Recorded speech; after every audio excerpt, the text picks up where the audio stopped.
Hello friends, welcome to my channel. நீங்கள் K-drama ஃபேனா? அப்போ கண்டிப்பாக இந்த ரோல்டு ஆம்லெட்டை சேவ் பண்ணிவிட்டு ட்ரை பண்ணி பாருங்கள். அவங்க எப்படி செய்யணும்னு பார்க்கலாமா?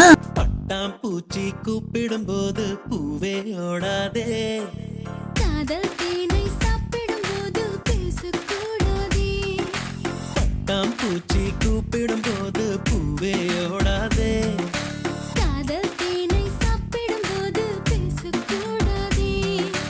யானை தந்தத்தின் சிலை நீயே, தினம் ஏறும் தங்கத்தின் விலை நீயே. காதல் வீசிய வலை நீயே, என்னை கட்டி இழுத்தாயே.